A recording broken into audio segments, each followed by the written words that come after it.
ሰላም ሰላም ውድ ተመልካቾች እንደናችሁ እንደምናመሻችሁ አሁን ወሳኝ የሆነ መረጃ ይዤላችሁ መጥቻለሁ። ሰሞኑን እንግዲህ እጅ መስጠቱ እንደቀጠለ ነው። የአማራ ህዝባዊ ሰራዊት እንግዲህ በእነስክንድር በእነመከተው በእናርበኛ ደረጀ በእነጌታ አስራደ የሚመራው እንግዲህ የአማራን ወጣት እንግዲህ ሌላው ጋር አብዛኛው እንግዲህ ምርኮኛ በምርኮኛ እየተባለ የሞራሉ ዲሞራላይዝ የሆነው የብልጽግና አባል እንግዲህ አሁን የአማራን ስለነበውና የፋኖን ስለነበውና ለመግደል እንግዲህ እንደዚህ አይነት እንዲሰሩ ፊትም ገዝቶ አስግሮ ብር ደሞዝ የሚከፍላቸው በሱ ቁጥጥር ውስጥ ያሉትን ሰርገው የገቡትን እንግዲህ እነሱን እጅ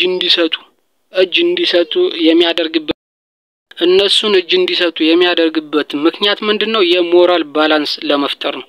የሞራል ባላንስ ለመፍጠር እንግዲህ እጃቸውን ባለፈው ጸዳሉ ሰጠ፣ ትላንትና በለጠ አንዳርጌ ሰጠ። እነዚህ እኮ በአንድ ወቅት በሚዲያ የአማራ አክቲቪስት አይደለም በአንድ ወቅት ተከፋይ የብልጽግና እና የአማራ ብልጽግናና የፌደራሉ ብልጽግና ሚዲያዎች ከ30,000 በላይ ናቸው። እነሱ በተመሳሳይ ሰዓት በሚዲያ ለቀው ቫይራል ያደረጓቸው ናቸው። ጸዳሉም ብትለው በለጠ አንዳርጌም ብትለው። ስለዚህ አሁን ተራ በተራ በተለይ ደግሞ ዲሞራላይዝ ማድረግ የተፈለገው ምንድነው? ጎንደር ላይ ነው ማለት ነው። ጎንደር ላይ ለምንድነው ስትሉ ክፍፍል መፍጠር ይፈልጋል ጎንደር ላይ አሁን ስለዚህ ጎንደር ላይ ምንድነው ይሄ እንዲደረግ የተፈለገው? ጎጃም ላይ ምንም ሰራዊት የላቸው አፋሮች ማለት ነው። ስለዚህ ጎጃም ላይ እጁን የሚሰጥ የለም። ነገር ግን ደግሞ እጁን ከጎጃም መጣው ብለው እንግዲህ ራሳቸው አስርገው ያስገቡትን እንዲሁም ደግሞ ከሌላ በብር እየከፈሉን የሚሉትን የጎጃም አካባቢ በውሸት የሆነ ኮር ውስጥ ነኝ ብሎ ሚዲያ ፕሮፓጋንዳ ለመስራት እንግዲህ አቻ ለማድረግ የተዘጋጁ 1-2-3 ሰዎች አሉ ማለት ነው። ስማቸው ስላልደረሰን ነው እዚህ ጋር ማላቀርበው። ስማቸው ይደርሳል እንደደረሰ አቀርባለሁ። ስለዚህ 1-2-3 ሰዎች አሉ እንደዚህ ከጎጃም ውስጥ ነው።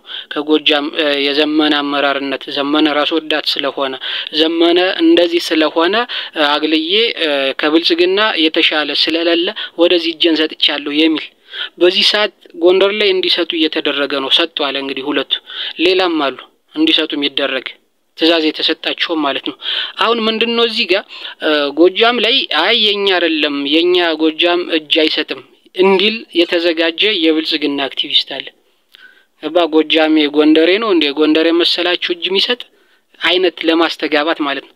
ከጎንደርም አካባቢም ደግሞ እንግዲህ አክቲቪስቶች እንደናያለው መንበሩ አይነት አክቲቪስቶች የብልጽግና ማይታው ብዙ አክቲቪስቶች አሉ። ይህንን ደግሞ ሁለቱም ያስተጋቡትን ሸር የሚያደርጉ ደግሞ በፌደራል የሚመራ አሁን ምን የነገርኳችሁ በክልሉ ብልጽግና የሚመራ ደሞዝ የሚሰፈርላቸው ነው የነገርኳችሁ። ሌላው ደግሞ በፌደራል የሚመራው አክቲቪስት ደግሞ እነዚህ የሚነታረኩትን ሸር ማድረግ ነው ስራው። የመጻፍ ምናምን ሳይሆን እነዚህ የሚነታረኩትን የሸር ማድረግና ቫይራል የማውጣት ነው። ይህ ሲሆን ምንድነው ጎጃሜ ጎንደሬውን እንደዚህ ብሎ ሰደበ፣ ጎንደሬው ጎጃሜውን አለ። እሺ ሌላ ደግሞ ምንድነው ከጎንደር ያመጣቸውን ጎጃምን ያስላሉ ማለት ነው። ከጎንደር ላይ ተከፋይ የሆኑትን ጎጃም ነን ያስላሉ። ስለዚህ በመረጃ ደግሞ ጎንደሬ መሆኑን ደግሞ መረጃ አሳልፈው ይሰጣሉ ማለት ነው። ይህን የሚያደርጉት ምንድነው ሚዲያ ላይ ያ ልጅ ጎንደሬ መሆኑን የት እንደተማረ የትንትን ራሱ መንግስት ራሱ የአማራ ብልጽግና መረጃ ይሰጣል ማለት ነው።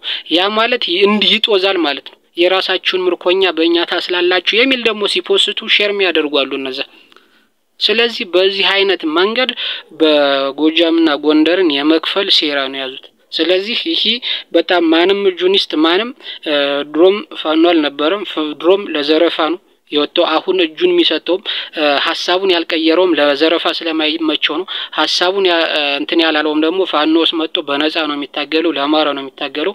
ወደ ብልጽግና ሲሄድ ግን የፈለገው ነገር ይሟላለታል። ወደ ውጭም ካለ ወደ ውጭ ይሄዳል። አሁን እንግዲህ ለነ ጃልሰኒ እያደረገ ያለው እናቃለን። እስክንድ አሰግድ ኮጁን ሰጥቶ በፍቃደኝነት ሰጠ ብሎ ነገር ግን እንዳልሰጠው የመሰከረው ራሱ ምንድነው አራሻውን ያጠፋው አይደለም። እንደነ ጃልሰኒ ስልጣን ሊሰጠው ቀርቶ አራሻውን የት እንዳላይ አይታወቅም። አሁን በዛ የተተቸው ስለዚህ በዛ ደግሞ እንደዛ ለመሆን ነው እጅ ስጡ ሚለን የሚል ጥያቄ ስለተፈጠረበት አሁን እንትን ለማድረግ መጀመሪያ የባህር ዳርን አማራን ያለማን ነው ስለሚል የባህር ዳርን ኮሪደር ጃልሰኒን እንግዲህ ጅማ ወስዶ ወለጋ ወስዶ እንዳስጎበኘው ማለት ነው የባህር ዳርና የጎንደርን ኮሪደር። ቀጣይ ደግሞ ወደ አዲስ አበባ ንግግር ነው። ዶክመንታሪ እየተሰራ ነው በፋናና በኢቢኤስ የሚሰራጭ። ያሁን ዶክመንታሪው ምንድነው ተደራሽነቱ ህዝቡ የሚያዩ እሁድ ቀን ወይ ቅዳሜ ቀን ወይ ማታ ነው በኢቢኤስ እና በፋና ነው የሚቀርበው ላይክ እንደ ብርቱካን እንዳደረጉት ማለት ነው። ስለዚህ በዛ መንገድ ያሰራ የሚፈልጉትን እንትን ብለው ንትርኩን ያስጀምሩታል ማለት ነው። ግን ዋናው አላማው እጅ ሰጠን ምናምን የሚል ፕሮፓጋንዳ ሳይሆን ዋና አላማው እንግዲህ የጎንደርና የጎጃም አክቲቪስቶች ተከፋይ አክቲቪስቶች ስራ ተሰጣቸዋል ምን ብለው እንደሚጽፉ የፌዴራል አክቲቪስቶች ደግሞ ሼር እንዲያደርጉ መመሪያ ወርዷል ማለት ነው። አሁን የሚጠበቀው ምንድነው የጸዳሉ በዶክመንታሪ ነው። ጸዳሉ የጸዳሉ ዶክመንታሪ አዲስ አበባ ሂዷል። አዲስ አበባ የሚሰጠው ዶክመንታሪ ለህዝብ ይፋ እንደሆነ እንደተነገረ ከዛ በኋላ ይጀምራል ጨዋታው ማለት ነው። ያኔ የአማራ ወጣት የአማራ የሚዲያ ሰው ዲያስፖራዎች አክቲቪስቶች ትክክለኛ አክቲቪስቶች በጣም መጠንቀቅ ያለባችሁ ይህ ሴራ መሆኑንና ማንም ጎንደሬ ነው እጅ የሚሰጥ ብሎ እንትን ያለውን ሲጀመር ጎንደሬ ነው እጅ ሰጪ ብሎ የሚፖስተውን እዛው ላይ ብሎክ ማድረግ ላይክ እና ኮሜንት ከመስጠት ይልቅ ምክንያቱም የባሰ ቫይራል ነው የሚወጣው ማለት ነው። ጎጃሜ ነው የሚለውንም እንደዛው ብሎክ ማድረግ አይታችሁ ወይ ማለፍ ምክንያቱም አንዳንድ ነውች ደግሞ ወደፊት ያሰቡትን መረጃ ተንተነን ስለምን እንጠቀምበት ብሎክ ባታደርጉትም ቢያንስ ዝም ብላችሁ አይታችሁ አንብባችሁ አስተሳሰባችሁን ሲጀመር ያንደኛውን አክቲቪስት ከዛ ቀጣይ የሚፖስተውን ይዩት በጣም የተንጻረ የተለያየ ነው። ደግሞ ሌላው ደግሞ የሚፖስተውን ኮሜንት የሚያደርጉትን ይያችሁ በጣም የተለያየ ነው። በዛም መለየት ትችላል። ዝም ብላችሁ ንቃችሁ ተዋችሁ እንጂ ሼር አታደርጉ እንደዚህ መልስ አትስጡ። ጎጃሜ ጎንደሬ ወሎዬ ምናምን አትበሉ። ምክንያቱም እንደዚህ ስንል አሁን ዛሬ ጎንደር ወሎ ላይ ያሉት በእስክንድር በኮሎኔል ሙሀባ የሚመሩት ወሎ ላይ ያሉት እንግዲህ አብዛኛው ትዕዛዝ ተሰጥቷቸው ነበር እንዲታኮሱ ከቤተ አማራ ጋር ማለት ነው። ስለዚህ አብዛኛው በሰላም ተቀላቅሏል።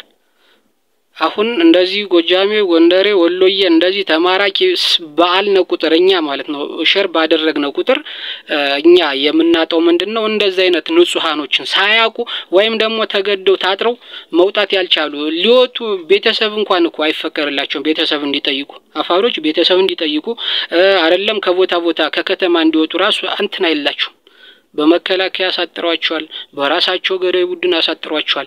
እንደዛ ሆነው ጭንቅ ውስጥ ያለ ሰራዊት አለ ጭንቅ ውስጥ ያለ ወጣት ትክክለኛ የአማራ ደም ያለው አለ። ስለዚህ እነሱን ማራቅ ይሆናል። ስለዚህኛ ሼር ማድረግ የለብንም። እነሱ ስራቸውን እስከዛሬ ሲሰሩት ነበር አሁንም ይሰሩታል። ለማስተዋወቅ አሁን አዳዲስ ፋኖችን ለማስተዋወቅ ይመጣሉ። ስለዚህኛ ሼር ማድረግ የለብንም። ለምን አደረጉ ማለት አለብን። ምን ሰርቶ ነው እንዴት ሂሊሽ በዚች ብቻ እንዴት ቫይራል ወጣ እንዴት ሌሎች አልወጡ ብለን መጠየቅ አለብን። አብዛኛው እንግዲህ ከአመራር ይልቅ መሬት ላይ ያለ ኖርማል ተዋዩ ነው እንደዚህ ቫይራል የሚያወጡት ምን ያንን አመራራቸውን እንዲበዙለትና ወደ ህዝብ ልብ ለማስገባት ለማሳወቅ። ስለዚህ ይሄን ላይ ትኩረት ማድረግ አለብን። ይሄ ሰሞኑን ታቀዶልን እኛን ለመከፋፈል የመጣ ሴራም እቅድም ስለሆነ ማለት ነው።